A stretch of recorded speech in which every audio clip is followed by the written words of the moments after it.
प्यारे विद्यार्थियों, आज हम कला सेतु जो आपकी 7वीं कक्षा के लिए नई चित्रकला की पुस्तक आई है उसके बारे में जानकारी लेंगे और उसके ऊपर चर्चा करते हैं।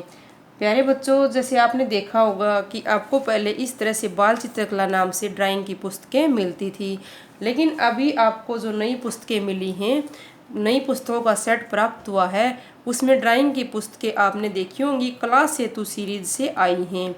क्योंकि जो हमारी बाल चित्रकला पुस्तक थी उसकी जगह पर कला सेतु पुस्तक को बदल दिया गया है, इसलिए अब आपको बाल चित्रकला से नहीं पढ़ना है, अब आपको कला सेतु पुस्तक से ही पढ़ना है। ये मैंने 7वीं कक्षा की पुस्तक ली हुई है। आज हम इसी पर चर्चा करते हैं कि इसके अंदर नया क्या दिया हुआ है और पुराना क्या इसके अंदर रखा हुआ है पुरानी पुस्तक से। तो सबसे पहले इसका जो कवर है वो इस तरह से आपको दिखाई दे रहा होगा। अब हम देखते हैं इस पुस्तक को खोल के। यहाँ पर कला सेतु पुस्तक का नाम लिखा हुआ है और इससे अगले पेज पर आपको कुछ खास नहीं है, यहाँ पर आमुख लिखा हुआ है और यहाँ पाठ्य पुस्तक निर्माण समिति के बारे में दिया गया है कि पाठ्य पुस्तक, इस नई पाठ्य पुस्तक को किस किस संरक्षक मंडल मार्गदर्शन समितियों ने तैयार किया है और यहाँ पर उन सभी समिति का और टीचर्स का आभार व्यक्त किया गया है, यानी कि धन्यवाद। और अगले पेज पर शिक्षकों के लिए कुछ दिया गया है कि इसके अंदर शिक्षकों का क्या महत्व है, क्या भूमिका होगी अध्यापक की इस पुस्तक में बच्चों के प्रति। यहाँ पर भारत का संविधान की उद्देशिका दी हुई है, उद्देशिका या प्रस्तावना, जो कि प्रत्येक पुस्तक में आपको मिलती है। यहाँ पर भारत का संविधान भाग 4 के नागरिकों के मूल कर्तव्य दिए गए हैं, जो कि अनुच्छेद 51 क में दिए गए हैं। ये भी आपको एनसीईआरटी की आपकी सभी पुस्तकों के अंदर दोनों मिलते हैं, भारत का संविधान और संविधान की उद्देशिका और नागरिकों के मूल कर्तव्य। और इससे अगले पेज पर आपको जो आपकी पुस्तक है उसकी विषय वस्तु दी गई है, यानी कि इसके अंदर कौन कौन से आपको पाठ मिलेंगे।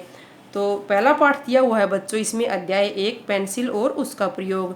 तो इस पाठ में हम पेंसिल और उसका प्रयोग के बारे में सीखेंगे और भिन्न भिन्न प्रकार की पेंसिलों के बारे में जानेंगे, जैसे 2B, 4B, 6B। तो इस तरह से इसके अंदर थोड़ा सा बदलाव दिया गया है। पिछली जो पुस्तक थी उसके अंदर हमें 2B, 4B की बजाय हम एक ही पेंसिल का प्रयोग करते थे और फिर रंग भर देते थे। अब अध्याय 2 है आकृतियाँ एवं आकार। ये इस तरह से आपको वस्तु चित्रण नाम से पाठ था, उसके अंदर आपको आकृतियाँ घनाकार और घनाभाकार आकृतियाँ, जैसे कि आपको पुस्तक बॉक्स इस तरह से बनाना होता था उसमें, उसकी जगह ये पाठ दिया गया है। फिर अध्याय 3 है रंगों की दुनिया। रंगों की दुनिया उस पुस्तक में रंग योजना के नाम से पाठ था, उसकी जगह रंगों की दुनिया दिया गया है। अब चौथा पाठ है प्रकृति आधारित। वहाँ पर भी हमें प्राकृतिक दृश्य बनाने का अभ्यास करना होता था, यहाँ पर भी इस तरह से पाठ है।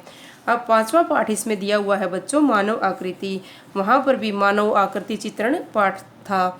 और फिर है ये नया पाठ जोड़ा गया है परंपरा आधारित, और इसमें जो हमारी ग्रामीण संस्कृति के बारे में जो वस्तुएं हमारी बूढ़ी माताएं बहनें बनाती थी उनके बारे में दिया गया है, जैसे कि ये ठाठिए दिए गए हैं, यहाँ पर मिट्टी और कागज से बनाती थी वो, कोई ईंडी दी गई है, बंदरवाल दी गई है। तो इस तरह से जो हमारी ग्रामीण संस्कृति है उसकी परंपराओं के आधार पर ये पाठ दिया गया है, जो कि उस पुस्तक में नहीं था। ये काफ़ी अच्छा प्रयास है पुस्तक में। और इससे आगे है सजावटी डिज़ाइन। ये पिछली पुस्तक में भी दिया गया था, थोड़ा सा चेंज आपको इसमें मिलेगा। अध्याय 8 और अंतिम अध्याय है बच्चों ज्यामिति। ये पिछली पुस्तक में भी आपको ज्यामिति आखिरी अध्याय होता था हमारी में, इसमें भी ज्यामिति है। इसमें ज्यामिति को थोड़ा सा छोटा कर दिया गया है, यहाँ पर आपको काफ़ी कम सवाल मिलेंगे और आपको जैसे पेंसिल का प्रयोग, रंगों के बारे में, परंपरा आधारित, इनका अभ्यास करना इसके अंदर ज़्यादा दिया गया है। इसके अंदर आपकी जो रचनात्मक शक्ति है उसका काफ़ी विकास होगा। और इससे अगला पेज दिया गया स्टूडेंट असेसमेंट का बच्चों।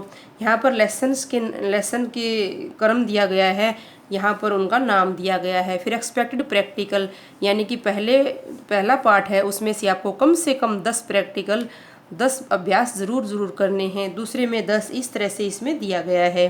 फिर number of times practical done, आपने पहले पाठ में कितने अभ्यास किए, फिर एक्स्ट्रा कितने किए, फिर टीचर सिग्नेचर।